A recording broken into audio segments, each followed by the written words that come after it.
Plusieurs mois après la mort de son mari Albert, Vivienne a commencé à recevoir ses fleurs préférées chaque semaine. Aucun de ses enfants ou petits-enfants ne les avait envoyés, alors ils ont installé une caméra de surveillance pour trouver celui qui était derrière le coup. Mais la vérité a changé toute la famille. Albert et Vivienne Harrison ont vécu à Indianapolis, dans l'Indiana, pendant la majeure partie de leurs 55 ans de mariage.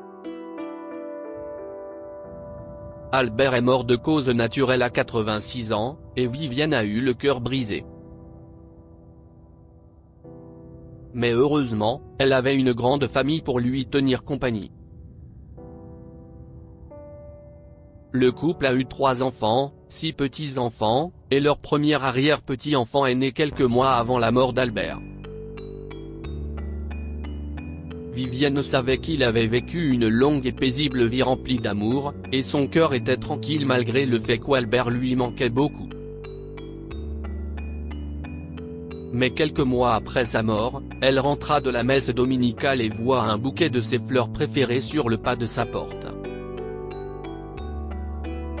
Oh, ne sont-ce pas les roses les plus exquises, se dit Vivienne après les avoir ramassées. Elle a appelé sa fille, Myriam, qui lui a dit qu'elle ne les avait pas envoyées. Vivienne appela également ses 2 fils, mais ni Andrew ni Blake ne les envoyèrent non plus. Ils ont tout promis de demander à leurs enfants si l'un d'entre eux les avait envoyés.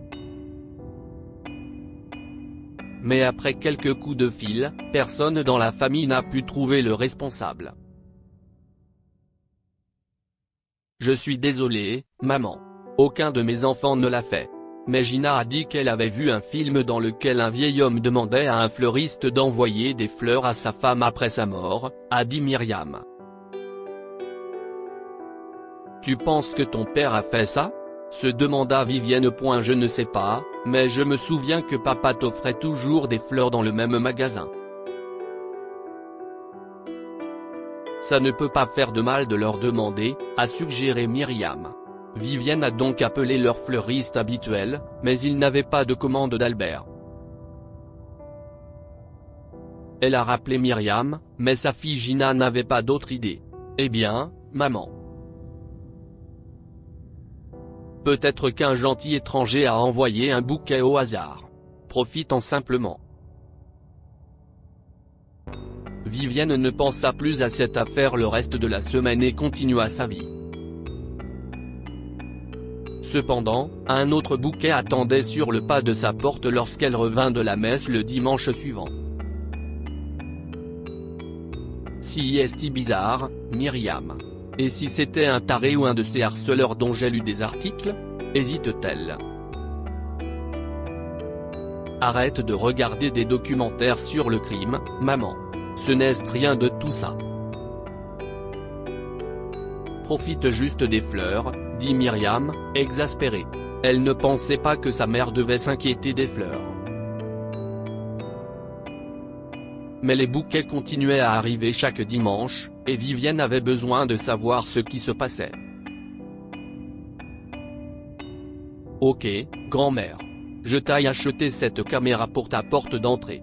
Elle enregistre les personnes qui viennent sur le pas de ta porte et tout le reste, a expliqué Anna, l'autre fille de Myriam, lorsqu'elle est venue rendre visite à sa grand-mère.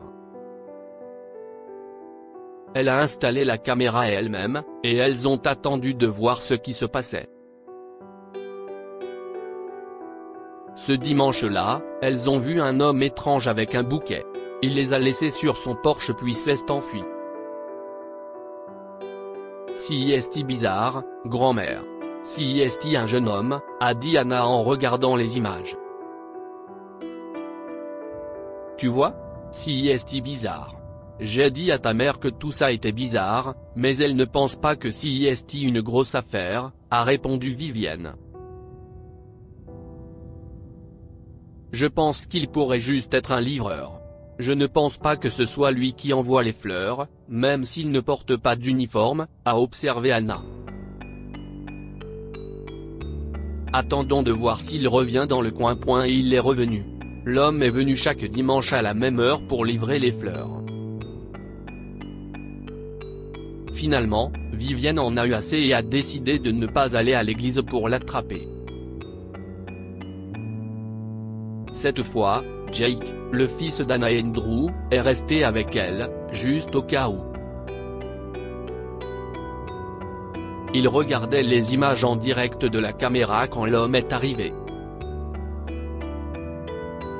Jake s'est précipité vers la porte, l'a ouverte, et l'homme a détalé. Mais Jake a couru pour l'attraper pendant qu'Anna restait derrière avec Vivienne. Jake l'a attrapé avant que l'homme ne puisse s'échapper et l'a ramené à la maison de sa grand-mère. « Qui es-tu, jeune homme ? Pourquoi livrez-vous des fleurs ici chaque semaine ?» demanda Vivienne d'un ton sévère. Madame Harrison, si est difficile à expliquer.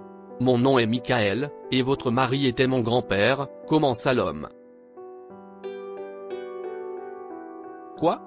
Vous êtes fou, mec ? Nous connaissons tous nos cousins. Si est impossible, prévient Jake avec colère.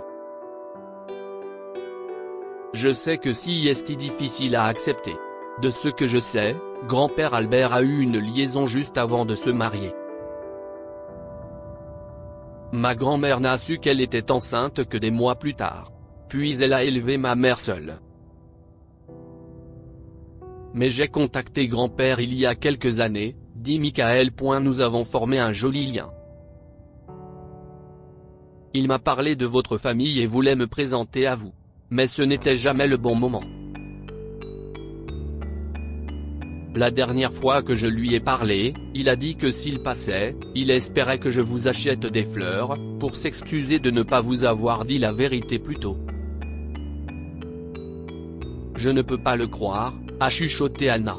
Jake a secoué la tête. Mais Vivienne savait que le garçon disait la vérité.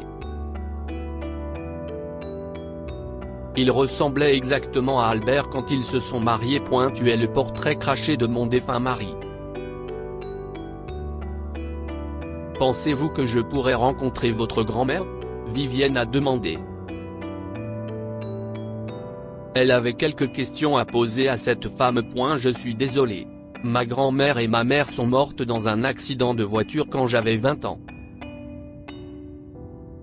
Si est pourquoi j'ai fait appel à mon grand-père. Je n'avais plus aucune famille, révéla Michael. Oh, mon cher.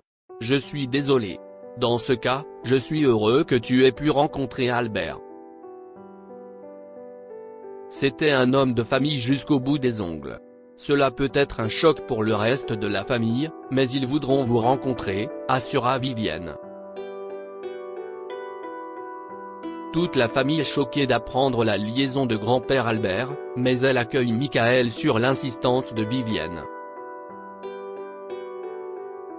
Ils ont organisé une fête BQQQ où tout le monde a pu le rencontrer.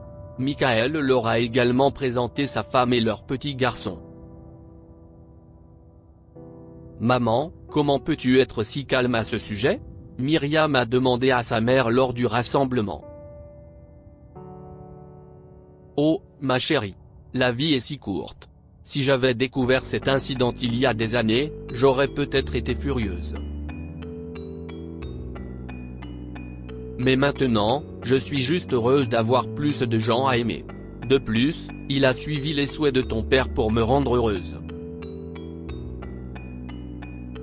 Cela vous montre le genre d'homme qu'il est, a partagé Vivienne. En fin de compte, Michael a formé un lien magnifique avec la plupart de ses cousins, qui avaient tous à peu près son âge.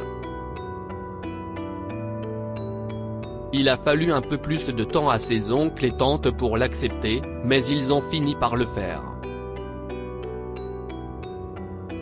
Mais plus surprenant encore, Michael avait un faible pour Vivienne. Il continuait à lui apporter des fleurs tous les dimanches, et la vieille dame l'invitait à chaque fois à prendre le thé. Que pouvons-nous apprendre de cette histoire ? Il est plus facile de voir la situation dans son ensemble quand on est plus âgé. Ses enfants et petits-enfants ne pouvaient pas comprendre au début, mais Vivienne savait qu'ils seraient tous plus heureux après avoir accepté Michael. Ne gardez pas de secret. Albert aurait dû parler de Michael à sa femme dès qu'il l'a su. Mais il est mort avant d'avoir pu dire quoi que ce soit. Lire aussi, il se rend sur la tombe de sa mère avec des lys blancs quand un homme s'approche. Cette histoire est inspirée par l'histoire d'un de nos lecteurs et écrite par un rédacteur professionnel. Toute ressemblance avec de véritables noms ou lieux est une pure coïncidence. Toutes les images sont utilisées uniquement à des fins d'illustration. Partagez votre histoire avec nous. Elle changera peut-être la vie de quelqu'un. Si vous souhaitez partager votre histoire, envoyez-nous un mail à info@amomama.com. Abonnez-vous à Amomama sur Google News.